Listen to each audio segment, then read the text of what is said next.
তো এই ভিডিওতে আমরা দেখব কিভাবে আমরা আমাদের কোডের ওয়েব অ্যাপের এনভায়রনমেন্টটা সেটআপ দিতে পারি। এজন্য আমরা প্রথমে ইনস্টল দেবো হচ্ছে ম্যাভেন এবং জাভা। প্রথমে আমি এই কমেন্টগুলো ইউজ করতেছি ম্যাভেন ইনস্টল দেওয়ার জন্য। পেস্ট করলাম আমার টার্মিনালে এসে এবং এটা স্টেপ বাই স্টেপ কনফিগারেশনগুলো করে নিচ্ছে।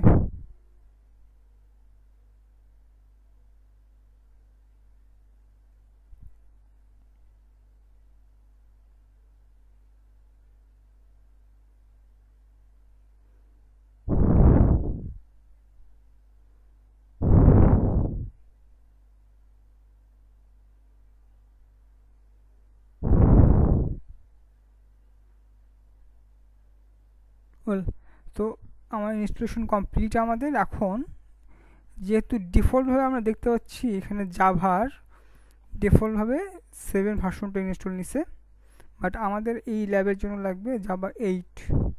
তো এই জন্য আমরা ইনস্টল দেবো আমাজনের করেক্টো 8। এটা হচ্ছে ওপেন সোর্স জাভা ডেভেলপমেন্ট, যেটা AWS প্রোভাইড করতেছে, আমাজন প্রোভাইড করতেছে। তো আমি প্রথমে এই কমেন্টটা দিচ্ছি।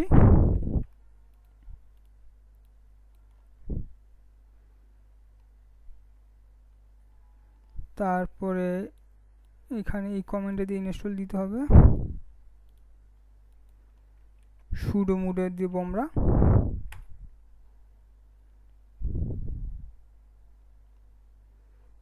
ওয়াই দিয়ে এন্টার দেব।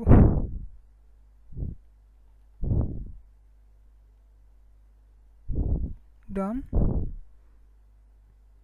তারপরে আমাদের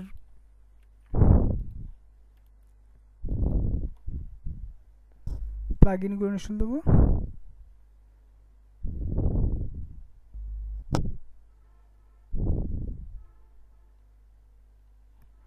ডান। তারপরে পাথগুলোকে এক্সপোর্ট করে দেবো।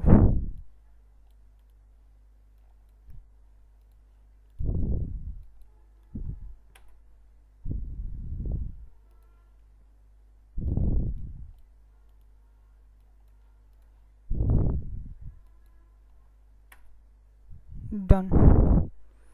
এখন যদি কমেন্টগুলো দেই,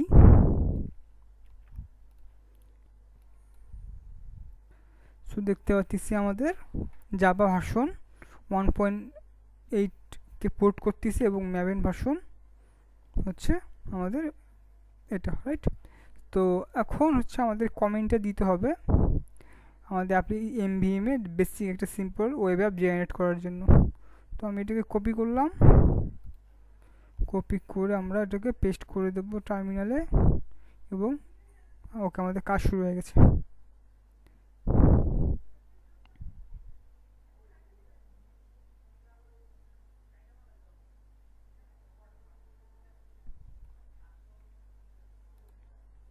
তো আমাদের এনভায়রনমেন্ট বিল্ড সাকসেস। এবং আমরা যদি এখানে রিফ্রেশ করি একটা ইউনিকর্ন প্রজেক্ট ওয়েব অ্যাপ দেখতে পারবো, যেটা হচ্ছে পম ফাইলে এবং আমাদের রিসোর্সগুলো।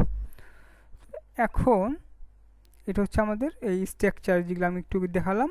এই যে আমাদের এই স্ট্রাকচারগুলো, আপনারা এগুলো এক্সপ্লোর করতে পারেন।